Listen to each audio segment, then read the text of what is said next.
Sinabi din nila doon, kaya daw naka-encrypt yan para daw maiwasan yung vote buying. Ano pong masasabi niyo, Atty.? Well, I understand that because under the Omnibus Election Code, no, you could not publish the specifics as to who you voted for.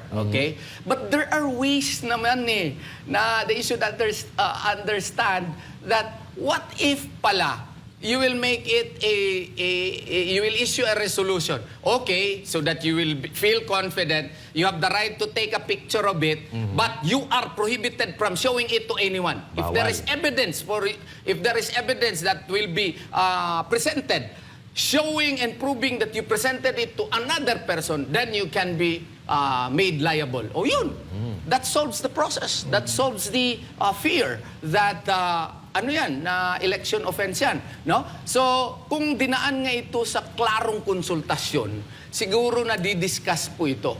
And as a matter of fact, under Section 41 of Republic Act 10590, yung rule-making authority nga sana ng Commission on Elections should have been subjected to real and honest-to-goodness consultation. Pero sa tingin ko lang dito, with all humility and with all good faith, parang kulang po. Ayun. Mas maganda yun. Mas maganda yun. Sa Amerika nga, boss, sa Amerika, akala mo online voting na sila. Hindi. Manual counting pa rin. Manual voting pa rin sila doon. Tapos naglilinya sila, yung transmission lang yung electronic din. Yung per state yung inaano nila, ibabato nila yung per state, yun ang electronic. Yun, Pero yung transmission. Pero yung pagboto nila, yung especially yung counting sa presinto, manual pa rin in most states. So napakaganda pa rin pala. Ba't ayaw yun nang i-adapt ng Pilipinas? Nagmamagaling Hindi, yun mamagaling siguro tayo eh. We are the Philippines and we will implement online Kasi voting. paulit-ulit lang ang katulad niyan, kada eleksyon, may mga katulad niyan, yung nakarami, may nabasurang balota na nagkakahalaga ng 150 million. So palagi ho yun, palagi ho nangyayari ho yun na may mga ganun na pangyayari sa kada eleksyon.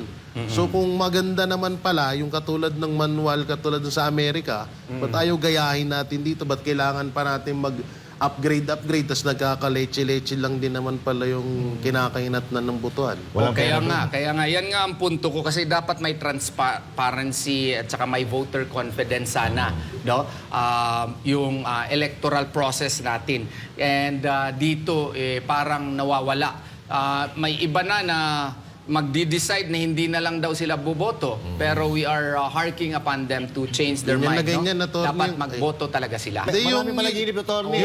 Yung sinabi ko nung nakaraan. Oo. Na sabi ko sa panaginip ko, etong 6 million balota, kaya hanggang ngayon na hindi pinapakita dahil ito ay isa pa sa pamamaraan gagamitin sa mangyayaring dayaan. Kasi ano pa rin yun Panaginip lang naman yan Walang yan. Legit na balota yun Yung numberings lang doon ang medyo nagka-problema. Pero the ballot itself, it's legitimate. Kasi kapag Yung 6 million. 6 million na diba? hindi na ma-account, no? Pero kaya nga, ito, napaka-importante ngayon, mga kababayan. Ito, crucial po itong midterm election. Nakikita na po natin yung mga galaw. Yung mga galaw, kung hindi man nila sinasadya yan, pero may nangyayari talagang hindi maganda. Kaya nga napaka-importante na bumoto tayo ng galit sa mga ganitong gawain. Galit sa korupsyon, galit sa kriminalidad, galit sa pandaraya. At yan, nakikita natin yung mga katangian na yan kay Pastor Apollo Sikibuloy.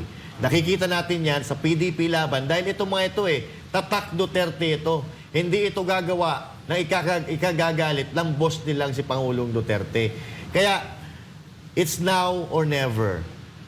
Pagka natalo tayo, si VP Sara Duterte, there's a possibility na siya ay ma-impeach. And there's also a possibility na si PRRD ay matagalan doon sa The Hague or much worse, baka hindi pa siya makauwi. Kung tayo ay mawawala ng tao sa Senado at hihina tayo. Attorney, what do you think? Yes, totoo po yan. No? We have to be reminded that we are talking about the future of our country. What is at stake is our country's destiny. Kung magkamali po tayo sa eleksyon na ito, no? may posibilidad po na wala ng fiscalizer po ang gobyerno. Kailangan natin ng check and balance talaga, yung totoong check and balance. Katulad nung budget, may mga fill in the blanks.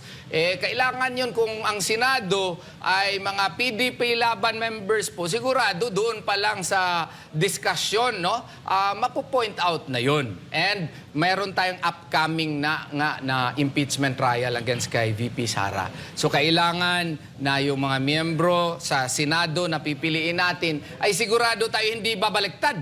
Kaya mahirap yung babaliktad. At kaya nga ngayon, ipinaglalaban natin na yung online voting na ito na medyo may mga problema talaga. Sana i-correct po ito, i-implement natin yung sections 23, 24, 25, 27 of the Republic Act 10590 para naman may magkaroon ng kumpiyansa yung mga OFWs po sa proseso po ng butuhan.